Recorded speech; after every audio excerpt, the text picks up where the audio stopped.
የኡመይር ቢን ሐማምንና የአውፍ ቢን አልሐሪስን ድንቅ አድራጎቶች ከዚህ ቀደም ማውሳታችን ይታወሳል። በዚህ ጦርነት ላይ የእምነትን ጥንካሬና የመርህን ጽናት የሚያጎሉ ሌሎች አስገራሚ ታሪኮች ተስተውለዋል። አባት ከልጁ፣ ወንድም ከወንድሙ በተለያየ ዓላማ ተሰልፈው ተዋግተዋል። ተጨቋኙ ከጨቋኙ ጋር ተገናኝቶ በደሉን አካክሷል። ኢብን ኢስሐቅ ኢብን አባስን በመጥቀስ እንደዘገቡት ነብዩ ሰለላሁ ዐለይሂ ወሰለም ለባልንጀሮቻቸው ከበኒ ሐሽምና ከሌሎች ጎሳዎች ውስጥ አንዳንድ ሰዎች እኛን የመውጋት ፍላጎት ሳይኖራቸው ተገደው ለጦርነት መውጣታቸውን አውቃለሁ። ከበኒ ሐሽሞች መካከል አንዳቸውን ያገኘ አይግደለው። አበል በኸተር ቢን ሂሻምን ያገኘ አይግደለው። አባስ ቢን አብዱል ሙጠሊብን ያገኘ አይግደለው፣ ምክንያቱም ተገዶ ነውና የዘመተው አሉ። አቡ ሁዘይፋ ቢን ዑትባህ አባቶቻችንን፣ ልጆቻችንን፣ ወንድሞቻችንንና ወገኖቻችንን እየገደልን አባስን እንተዋለን? በአላህ እምላለሁ ካገኘሁት በሰይፍ አንገቱን እቀነጥሰዋለሁ አለ። ይህ ዛቻው ከመልእክተኛው ሰለላሁ ዐለይሂ ወሰለም ጆሮ ደረሰ። ለዑመር ቢን ኸጣብ አቡ ሐፍሳ ሆይ የአላህ መልእክተኛ ሰለላሁ ዐለይሂ ወሰለም አጎት ፊት በሰይፍ ይመታልን ሲሉ ጠየቁት። ዑመርም የአላህ መልእክተኛ ሆይ በአላህ እምላለሁ ይህ ሰው ሙናፊቅ ሆኗል፣ አንገቱን በሰይፍ ቀላው ዘንድ ይፍቀዱልኝ አላቸው። አቡ ሁዘይፋ እንዲህ ሲል ተደምጧል። ያኔ በተናገርኳቸው ቃላት ምክንያት ለጥፋት እንዳልዳረግ እሰጋለሁ። መጥፎ ውጤታቸውን አሁንም ድረስ እፈራለሁ። ዳግም የእውነትን ቃል መመስከሬ ወይም ሸሃዳ ኃጢአቴን ካላሰረየልኝ በቀር። አቡ ሁዘይፋ በየማማ ጦርነት ተሰዋ። አበል በኸተር እንዳይገደል የተከለከለበት ምክንያት መካ ውስጥ የአላህን መልእክተኛ የማይተናኮልና የማያውክ መጥፎ ነገር በመፈጸም ያልተሰማራ፣ እንደዚሁም በበኒ ሐሽምና በበኒ አብዱል ሙጠሊብ ላይ የተጣለውን ማዕቀብ በማፍረሱ ሂደት ከተሳተፉት ሰዎች መካከል በመሆኑ ነው። ይህም ሆኖ ግን አቡል በኸተር ተገድሏል።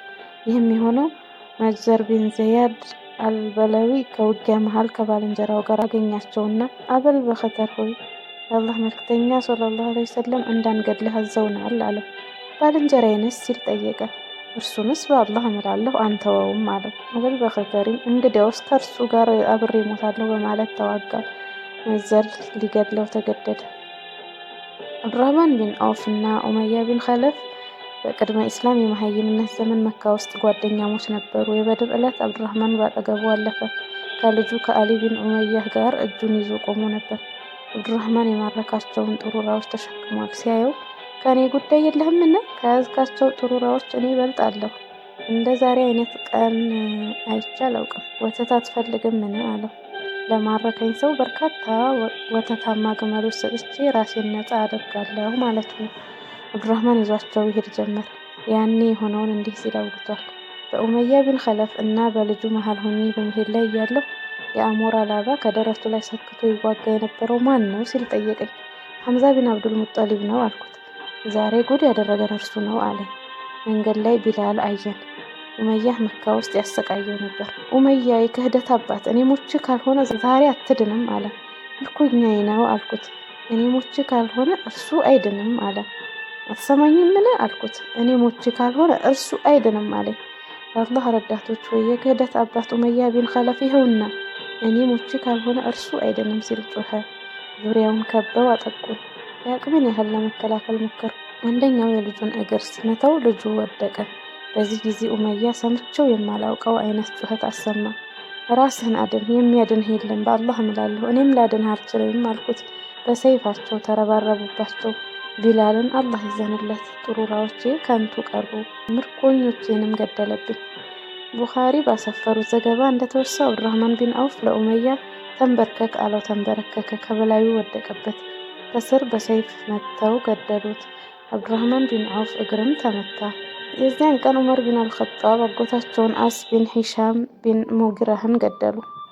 የአቡበከር ልጅ ያን ጊዜ ከጣዖታውያን ጋር ነበር። አንተ እኩይ ሆይ ንብረቴ የት አለ ሲሉ ተጣሩ። እርሱም እንዲህ ሲል መለሰ፣ ጠማማ አዛውንትን ለመግደል የሚሆን ሰይፍና ፈረስ እንጂ ከንብረትህ የቀረ የለም። ሙስሊሞች ጣዖታውያንንም ይማርኩ ጀመር። የአላህ መልእክተኛ ሰለላሁ ዐለይሂ ወሰለም ከድንኳናቸው ውስጥ ሆነው ሂደቱን ይከታተላሉ። ሰዕድ ቢን ሙዓዝ ከበር ላይ እርሳቸውን ለመጠበቅ መሳሪያ ታጥቆ ቆሟል። እየሆነ ያለውን ያለመውደድ ስሜት ከፊቱ ላይ አነበቡበት። ሰዕድ ሆይ የሰዎቻችንን ድርጊት የወደድከው አትመስልም አሉት። በአላህ እምላለሁ ይህ ክስተት አላህ በጣዖታውያን ላይ የሰጠን የመጀመሪያ ድል ነው። ከሚማርኳቸው ይልቅ ቢገድሏቸው እመርጣለሁ አለ። የዚያን ቀን የኡካሻህ ቢን ሙሕሲን አልአሰዲ ሰይፍ ተሰበረ። ከመልእክተኛው ሰለላሁ ዐለይሂ ወሰለም ዘንድ ሲመጣ እንጨት ሰጡትና በዚህ ተዋጋ አሉት። ተቀብሎ ሲነቀንቀው ረዥም ጠንካራና ተብለጭላጭ ወደ ሆነ ሰይፍ ተለወጠ። አላህ ለሙስሊሞች ድል እስኪሰጣቸው ድረስ በእርሱ ተዋጋ። ያ ሰይፍ አውን ወይም እገዛ ተብሎ ይጠራ ነበር። በሚሳተፍባቸው ጦርነቶች ሁሉ በእርሱ ይዋጋ ነበር። ሁሩ በሪዳህ በሚባለው ጦርነት ጊዜ መስዋዕት እስከሆነበት ዕለት ድረስ ሲጠቀምበት ኖሯል። ጦርነቱ እንደተጠናቀቀ ሙስዓብ ቢን ዑመይር ከጣዖታውያን ወግኖ በተዋጋው ወንድሙ በአቡል አዚዝ ቢን ዑመይር አጠገብ ሲያልፍ አንድ አንሷር እጁን ጠፍሮት በተመለከተ ጊዜ ለአንሷሩ አጥብቀህ እሰረው፣ እናቱ ሀብታም ስለሆነች ካሳ ከፍላ ነጻ ታስለቅቀው ይሆናል አለው። ወንድሙም በእኔ በወንድምህ ላይ ይህን ምክር መሰንዘር አግባብ ነውን? ሲል ጠየቀው። ሙስዓብም ወንድሜ የአንሷሩ ሰው እንጂ አንተ አይደለህም አለው።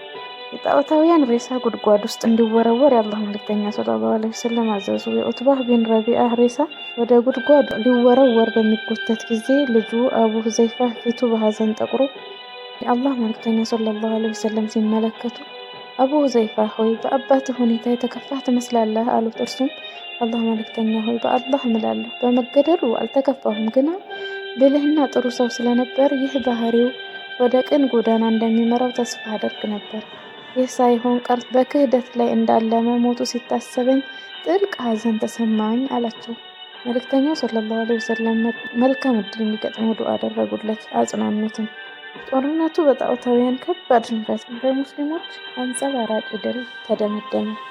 በዚህ ጦርነት ከሙስሊሞች ወገን 6 ከሙሃጅሮች እና 8 ከአንሷሮች በጠቅላላው 14 ሰዎች ተገደሉ። ጣዖታውያን በበኩላቸው ከባድ የሰው ኃይል ኪሳራ ደረሰባቸው። 70 ሰዎቻቸው ተገደሉ፣ ሌሎች 70ዎች ተማረኩ። ከሙታንም ሆነ ከምርኮኞች አብዛኛዎቹ መሪዎችና ባላባቶች ነበሩ። ጦርነቱ እንደተጠናቀቀ የአላህ መልእክተኛ ሰለላሁ ዐለይሂ ወሰለም ከሙታን አጠገብ በመቆም ለነቢያችሁ የከፋ ወገን ነበራችሁ። እናንተ ስታስተባብሉኝ ሌሎች እውነት ብለው ተቀበሉኝ፣ ስታዋርዱኝ ሌሎች ረዱኝ፣ ከሀገር ስታባረሩኝ ሌሎች አስጠጉኝ አሉና ጉድጓድ ውስጥ እንዲጣሉ አዘዙ። ከበድር ጉድጓዶች ወደ አንደኛው እየተጎተቱ ተጣሉ። አቡ ጠልሃ እንዳስተላለፉት የበድር ዕለት የቁረይሽ እኩያን የአላህ መልእክተኛ ሰለላሁ ዐለይሂ ወሰለም ባዘዙት መሰረት እንደ ቆሻሻ ከጉድጓድ ውስጥ ተጣሉ። የአላህ መልእክተኛ ሰለላሁ ዐለይሂ ወሰለም ድል በሚያገኙ ጊዜ ድል ካገኙበት መስክ ላይ 3 ሌሊቶችን የማሳለፍ ልምድ ነበራቸው። በድር ላይም እንደዚሁ ቆይተው በ3ኛው ቀን የመልስ ጉዞ ጀመሩ። በአፋፉ ሲደርሱ የሙታንን ስም ከነ አባቶቻቸው በዝርዝር በመጥራት የእገሌ ልጅ እገሌ ሆይ አላህና መልእክተኛውን ሰለላሁ ዐለይሂ ወሰለም መታዘዛችሁ አስደሰታችሁን? እኛ አምላካችን የገባልን ቃል እውነት ሆኖ አግኝተነዋል። እናንተስ አምላካችሁ የገባላችሁን ቃል እውነት ሆኖ አገኛችሁትን? አሉ። ዑመርም አላህ መልእክተኛ ሆይ ነፍስ የሌላቸውን በድኖች ለምን ያናግራሉ? ሲሉ ጠየቋቸው። ነቢዩም ሰለላሁ ዐለይሂ ወሰለም ሲመልሱ የሙሐመድ ነፍስ በእጁ በሆነችው ጌታ እምላለሁ እናንተ እንኳን የእነርሱን ያህል አትሰሙም፣ መመለስ ብቻ ነው የሚሳናቸው አሉ። ጣዖታውያን ከበድር መስክ ስርዓት አልባ በሆነ ሁኔታ እግሬ አውጪኝ በመፈርጠጥ በየሸለቆውና በየመንገዱ ተበታተኑ። በድንጋጤ ተውጠውም ወደ መካ አቀኑ። ከሀፍረታቸው የተነሳ ወደ ከተማዋ እንዴት እንደሚገቡ ጨንቋቸዋል። ኢብን ኢስሐቅ እንደዘገቡት ለመካውያን የሽንፈቱን ዜና ቀድሞ ያረዳቸው ሃይሰማን ቢን አብደላህ አልኹዛኢ ነበር። ምን ወሬ ያለህ ሲሉ ጠየቁት። ዑትባት ቢን ረቢአህ፣ ሸይባህ ቢን ረቢአህ፣ አበልሐከም ቢን ሂሻም፣ ኡመያ ቢን ኸለፍ በማለት የተገደሉ የቁረይሽ ባላባቶችን ሲዘረዝር ሱፍዋን ቢን ኡመያህ ከቤቱ ተቀምጦ በአላህ እምላለሁ የማይታመን ነው፣ ስለኔ ጠይቁት አለ። ሱፍዋን ቢን ኡመያህ ምን ፈጸመ ሲሉ ጠየቁት። እነሆ ከቤቱ ተቀምጧል፣ አባቱና ወንድሙ ሲገደሉ በአይኔ አይቻለሁ አለ። የአላህ መልእክተኛ ሰለላሁ ዐለይሂ ወሰለም አገልጋይ አቡ ራፊዕ እንዲህ ሲል አውግቷል። የአባስ አገልጋይ ነበርኩ፣ ወደ ቤታችን እስልምና ገባ። አባስ ሰለመ፣ ኡሙ ፈድልም ሰለመች፣ እኔም ሰለምኩ። አባስ እስልምናውን ይደብቅ ነበር። አቡልሃብ ወደ በድር አልዘመተም። የሽንፈቱ ዜና ሲመጣ አላህ አዋረደው፣ አሳዘነውም። እኛ ደግሞ ውስጣችን ብርታት ተሰማው። ደካማ ሰው ነበርኩ። ከዘምዘም ውሃ አጠገብ ሆኜ ቀስት ሰራ ነበር። አላህ እምላለሁ ተቀምጬ እየሰራሁ ኡሙ ፈድልም በአጠገቤ ተቀምጣ የመጣልን ዜና አስደስቱን። በዚህ ሁኔታ ውስጥ እያለን አቡ ለሀብ እግሩን እየጎተተ መጣ። ከአጠገባችን ጀርባውን ሰጥቶን ተቀመጠ። ሰዎችም አቡ ሱፊያን ቢን ሐሪስ እየመጣ ነው በማለት ተናገሩ። አቡ ለሀብም እስኪ ወደ እኔና ወሬ አለህ አለው። ከአጠገቡ ተቀመጠ። ሰዎች በአጠገቡ ቆመዋል። የወንድሜ ልጅ ሆይ ሰዎቻችን የገጠማቸውን ሁኔታ እስኪ ያጫውተኝ አለው። ከእነርሱ ጋር እንደተገናኘን አንገታችንን ሰጠናቸው፣ እንዳሻቸው ገደሉን፣ ማረኩን። በአላህ እምላለሁ ይህም ሆኖ ሰዎቻችንን አልነቀፍኩም። ምክንያቱም በሰማይ እና በምድር መካከል ቦቃ ፈረስ ጋላቢ የሆኑ ሰዎች ነበር ያጋጠሙን። ከፊት ለፊታቸው ምንም ነገር አይቆምም፣ ምንም ነገር አያስቀሩም ሲል አጫወተው። እኔም በአላህ እምላለሁ መላእክት ናቸው አልኩ። አቡ ለሀብ እጁን አንስቶ በጥፊ በጣም መታኝ። ታገልኩት። ተሸከመና ከመሬት ላይ ጣለኝ። ከበላዬ ተከምሮም ይመታኝ ጀመር። አቅመ ደካማ ነበር። ኡሙ ፈድል እንጨት አንስታ መታቸው። ራሱ ተፈነከተ። እንዲህ ያጠቃኸው ባለቤቱ ስለሌለ ነውን ስትልም ደነፋችበት። ውርደት ተከናንቦ ሄደ። ከዚህ ክስተት በኋላ ከ7 ቀናት በላይ በህይወት አልቆየም። አላህ አደሰህ በተባለ በሽታ ቁስል እንዲያዝ አደረገው። ከአረቦች ዘንድ የሚፈራና እንደ መጥፎ ገድ የሚታይ በሽታ በመሆኑ የሚቀርበው ሰው ጠፍቶ ልጆቹ እንኳን ተጠይፈውት ብቻውን ተሰቃይቶ ሞተ። ማንም ሰው ሳይቀርበው 3 ቀናት ቆየ። ሳይቀበር መቅረቱ የሚያስከትለውን ነቀፌታ በመፍራትም ጉድጓድ ቆፍረው በእንጨት ወደዚያ ወረወሩት። በሩቅ ሆነውም ጉድጓዱን ድንጋይ እየወረወሩ ሞሉት። መካውያን የበድርን ከባድ ሽንፈት ያስተናገዱበት ሁኔታ ይህን ይመስል ነበር። ሽንፈቱ መጥፎ ጠባሳ ጣለባቸው። ሙስሊሞች እንዳይደሰቱ ሲሉ ለሙታኖቻቸው እንኳ በቅጡ አላለቀሱላቸውም። አስወድ ቢን አልሙጠሊብ የበድር ዕለት 3 ልጆቹን አጣ። ያለቅስላቸው ይወድ ነበር። አይነ ስውር ነው። ሌሊት የአልቃሽ ድምፅ ሲሰማ አገልጋዩን ሆዴ ተቃጥሏልና ለልጄ ለአቡ ሀዚማ አለቅስለት ዘንድ መካ ለሙታኗ እያለቀሰች እንደሆነ አይተህና አለው። አገልጋዩ ተመለሰና አንዲት ሴት ግመሏ ጠፍቷት እያለቀሰች ነው አለው። አስወድ ራሱን መቆጣጠር አልቻለም። መካ ለአብራኳ ክፋይ ማልቀስ ተከልክላ በምትሰቃይበት ሰዓት ለአንዲት ግመል የመሰቀሉ ነገር ሆድ አስባሰው። ይህን ብሶቱን በግጥም አንጎራጎረ። ሙስሊሞች ድል እንደቀናቸው ሲረጋገጥ የአላህ መልክተኛ ሰለላሁ ዐለይሂ ወሰለም 2 ሰዎችን ለመዲናውያን የድሉን ዜና እንዲያበስሩ ላኳቸው። አብደላህ ቢን ረዋሃ የላይኛውን መንደር ነዋሪዎች፣ ዘይድ ቢን አልሐሪስ ደግሞ የታችኛውን ያበስሩ ዘንድ አሰማሯቸው። አይሁዶችና ሙናፊቆች የሐሰት ወሬ በመንዛት መዲናን አሸብረዋት ኖሯል። ሌላው ቀርቶ ነብዩ ሰለላሁ ዐለይሂ ወሰለም ተገድለዋል በማለት አስወርተው ኖሯል። ዘይድ ቢን አልሐሪስ የነብዩን ግመል ቀዩን እየጋለበ ሲመጣ አንድ ሙናፊቅ ተመለከተውና ሙሐመድ ተገድሏል፣ ይህች ግመል የእርሱ ናት፣ ጋላቢውም ዘይድ ቢን አልሐሪስ ነው፣ ከድንጋጤ የተነሳ የሚናገረው ጠፍቶበታል፣ አምልጦ መምጣቱ ነው ሲል ተናገረ። 2ቱ መልእክተኞች መዲና እንደደረሱ ዜናውን ለመስማት በጓጉ ሙስሊሞች ተከበቡ። የድሉን ዜና ሰምተው እንዳረጋገጡ መዲና በደስታ ፈነደቀች፣ በተህሊልና በተክቢር ደመቀች። መዲና ውስጥ የነበሩ የሙስሊሞች መሪዎች በድሉ የተሰማቸውን ደስታ አላህ መልእክተኛ ሰለላሁ ዐለይሂ ወሰለም ለመግለጽ ወደ በድር አመሩ። ኡሳማ እንዲህ ብሏል። የድሉ ብስራት የመጣልን የኡስማን ባለቤት የሆነችውን የመልእክተኛውን ልጅ ሩቅያን ቀብረን እንዳጠናቀቅን ነበር። የአላህ መልእክተኛ ሰለላሁ ዐለይሂ ወሰለም ከኡስማን ጋር መዲና ውስጥ እንድቆይ አድርገውኝ ነበር። የአላህ መልእክተኛ ሰለላሁ ዐለይሂ ወሰለም ጦርነቱ ከተጠናቀቀ በኋላ በድር ላይ ለ3 ቀናት ቆዩ። የውጊያውን መስክ ከመልቀቃቸው በፊት በሰራዊቱ መካከል በምርኮ ጉዳይ ውዝግብ ተነሳ። ውዝግቡ ሲበረታ ሁሉም በእጃቸው ያለውን ምርኮ እንዲመልሱ አዘዙ። ሁሉም መለሱ። አላህም ወዲያውኑ ውዝግቡን የሚፈታ መልእክት አወረደ። ዑባደት ቢን ሷሚት እንዲህ ሲል አውግቷል። ከነቢዩ ሰለላሁ ዐለይሂ ወሰለም ጋር ዘመትን። ከበድር ውጊያ ላይ ከእርሳቸው ጋር ተገኘ። ከጠላት ጋር ተፋልመው ድል አደረጉ። ከፊሎቹ ሙስሊሞች ጠላትን እያሳደዱ ይገድሉ ጀመር። ሌሎቹ ደግሞ ምርኮ በመሰብሰብ ተግባር ላይ ያተኮሩ። ገሚሶቹም የአላህ መልክተኛ ሰለላሁ ዐለይሂ ወሰለም ጥቃት እንዳይደርስባቸው ነቅተው ይጠብቁ ነበር። ሌሊቱ ላይ ሰዎች እርስ በርስ ተወዛገቡ። እነዚያ ምርኮ የሰበሰቡት ምርኮን የሰበሰብነው እኛ ስለሆንን ሌላ ሰው ድርሻ የለውም አሉ። ጠላትን ያሳድዱ የነበሩትም ከኛ የተሻለ መብት በምርኮ ላይ የላችሁም፣ ምክንያቱም ጠላትን አሰደን ምርኮ ያስጣልነውና ያሸነፍነው እኛ ነን አሉ። አላህን መልእክተኛ ሰለላሁ ዐለይሂ ወሰለም ይጠብቁ የነበሩትም እርሳቸው ጥቃት እንዳይደርስባቸው በመስጋት በጥበቃ ላይ ስለተሰማራን እንጂ ምርኮ መሰብሰብ አቅቶን አይደለም አሉ። አላህም የሚከተለውን መልእክት አወረደ። يسألونك عن الأنفال قل الأنفال لله والرسول فاتقوا الله وأصلحوا ذات بينكم وأطيعوا الله ورسوله إن كنتم مؤمنين. ስለ ምርኮ ይጠይቁሃል። ምርኮ የአላህና የመልእክተኛው ሀብት ነው። በመሆኑም አላህን ፍሩ። በመካከላችሁም የሚኖሩ ግንኙነቶችንም አስተካክሉ። አማኞች እንደሆናችሁም አላህንና መልእክተኛውን ታዘዙ በላቸው። ሱረቱል አንፋል አንቀጽ 1። አላህ መልእክተኛ ሰለላሁ ዐለይሂ ወሰለም ምርኮውን ለሁሉም ሰዎች አከፋፈሉ።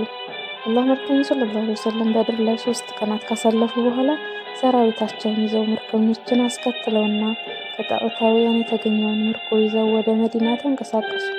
አብዱላህ ቢን ከዕብን የምርኮው ኃላፊ ያደረጉት ሶፍራ ሸርጥ እንደወጡ በመሊክና በናዚያህ መካከል ካለ አንድ ኮረብታ ላይ ሰፈሩ። ምርኮውን 1/5 ካነሱለት በኋላ ቀሪውን ለሙስሊሞች እኩል አከፋፈሉ።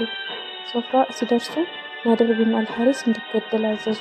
የበድር ቀን የጣዖታውያን አርማ ተሸካሚ ነበር። ከቁረይሽ እኩያን ባላባቶች መካከልም በዋነኛነት ይጠቀሳል። እስልምናን ለማጥፋትና ነቢዩን ሰለላሁ ዐለይሂ ወሰለም ለመጉዳት በማሴር ረገድ ከሁሉም ይበልጣል። አሊ ቢን አቢ ጣሊብ አንገቱን ቀሉት። ኢርቅ ዚብያህ ከተባለ ቦታ ሲደርሱ ዑቅበት ቢን አቢ ሙዒጥ እንዲገደል አዘዙ። በአላህ መልእክተኛ ሰለላሁ ዐለይሂ ወሰለም ይፈጽመው የነበረውን ክፋት ከአሁን ቀደም አይተናል። እየሰገዱ እያለ ከራሳቸው ላይ የግመል በጠጥ የደፋባቸው እርሱ ነበር። በኩታቸው ያነቃቸውም እርሱ ነበር። አቡበክር ባይደርስላቸው ኖሮ ሊገድላቸው ተቃርቦ ነበር። እንዲገደል ባዘዙ ጊዜ መሐመድ ሆይ ለልጆቼ ምን አላቸው በማለት ጠየቃቸው። እሳት አሉት። እነዚህ 2 አምባገነኖች መገደላቸው ከጦርነት ስትራቴጂ አኳያ የግድ ነበር። እነዚህ ሰዎች ተራ ምርኮኞች ሳይሆኑ በዘመናችን አጠራር የጦር ወንጀለኞች ነበሩ። ረውሃ ሲደርሱ ደስታቸውን ሊገልጹና አቀባበል ሊያደርጉላቸው የወጡ የሙስሊሞች መሪዎች አገኟቸውና እንኳን ደስ ያለን አሏቸው። በዚህ ጊዜ ሰላማህ የደስታ መግለጫ የሚያስፈልገው አይደለም፣ ልክ እንደ ግመል ጸጉር አልባ የሆኑ አዛውንቶች ነበር የገጠሙን አለ። አላህ መልእክተኛም ሰለላሁ ዐለይሂ ወሰለም ፈገግ አሉና የወንድሜ ልጅ ሆይ እነርሱ ከጓሎች ዋናዎቹ ናቸው አሉ። ዑበይድ ቢን ሁደይር እንዲህ አሉ። አላህ መልእክተኛ ሆይ ድል ለለገሰህና ላስደሰተህ አላህ ምስጋና ይድረሰው። ከበድር የቀረሁት ውጊያ መኖሩን ባለማወቄና ቅፍለቱ የዘመታችሁ ስለመሰለኝ ነው። ውጊያ እንደሚኖር ባውቅ ኖሮ ተነጥዬ አልቀርም ነበር። መልእክተኛውም እውነት ብለሃል አሉት። ከዚያም የአላህ መልእክተኛ በድል አሸብርቀውና ደምቀው መዲና ገቡ። ከዚህች ዕለት ጀምሮ መዲና ውስጥና በዙሪያዋ የነበሩ ጠላቶቻቸው ፈሯቸው።